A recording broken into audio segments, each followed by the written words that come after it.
আসসালামু আলাইকুম রহমতুল্লাহ।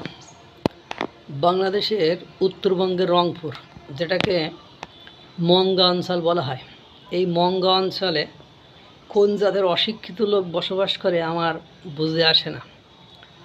বাংলাদেশের কোথাও সংখ্যালঘু নির্যাতন না হলেও এই মূর্খ অঞ্চলে, এই মংগা অঞ্চলে নির্দ্বিধায় সংখ্যালঘু নির্যাতন একের পর এক চলতে থাকে।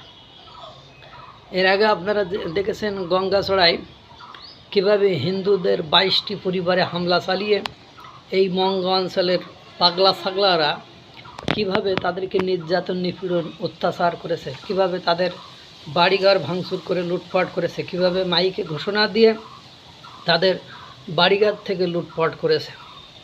এরপরে সেদিনও এই ধরনের একটি ঘটনা তারা আবারও ঘটিয়েছে রংপুরে, ওই উত্তরবঙ্গের অঞ্চলের লোকজনে নিদারুণ নির্লজ্জ, বেহায়া এবং আপনার এদের মধ্যে ধর্মকর্ম ধ্যান ধারণা বলে কোনো কিছু আছে বলে আমার মনে হয় না।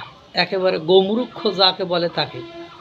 আজকে একটু আগে নিউজ দেখলাম, রংপুরে এক দোকানদার রংপুরের এক ব্যক্তিকে 20 টাকা বাকি দেয় নাই বলে তার গালে কষে মেরেছে থাপ্পড়। পান খেয়েছে আর কি খেয়েছে, খাওয়ার পরে ওই হিন্দু ব্যবসায়ী 30 টাকা বিল হয়েছে, তাকে 10 টাকা দেওয়ার পরে সে বলছে আপনার বাকি দেবো না। মানে খচ্চর শালা রংপুরে মংগা অঞ্চলের মানুষ বাকি খাইলে দিতে চায় না। কারণ আমি ব্যক্তি জীবনও দেখছি, কাউকে ধার দিলেই টাকা ফেরত দিতে চায় না, এমন ছ্যাবলা মুসলমান আমি আমার জীবদ্দশায় অহরহ দেখছি। কতগুলো নেবেন, সব খাতা কলমে সব লিপিবদ্ধ ছ্যাবলা, এগুলোরে টাকা ধার দিলেও এগুলো ফেরত দিতে চায় না। সেখানে বাকি দিলে সেই টাকা তোলা যে কতটা দুঃসাধ্য এবং কঠিন ব্যাপার এটা বলার অপেক্ষা রাখে না।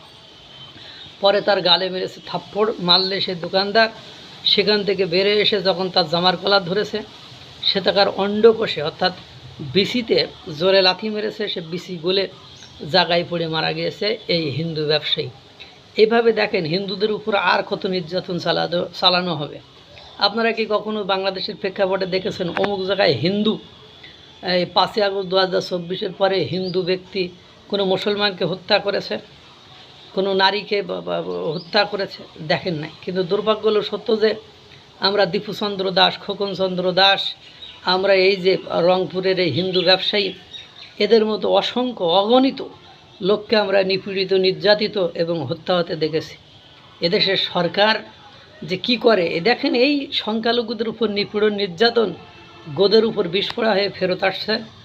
আপনারা দেখবেন এর ফল কতটা ভোগ করতে হয়, দেখতে থাকুন।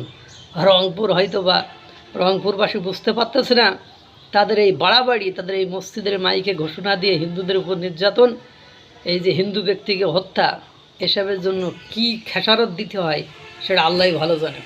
আল্লাহ তাআলা এই গণ্ডমূর্খ হারামিগুলো থেকে দেশকে রক্ষা করুক, ভালো রাখুক, সুস্থ রাখুক। আসসালামু আলাইকুম ওয়া রাহমাতুল্লাহ।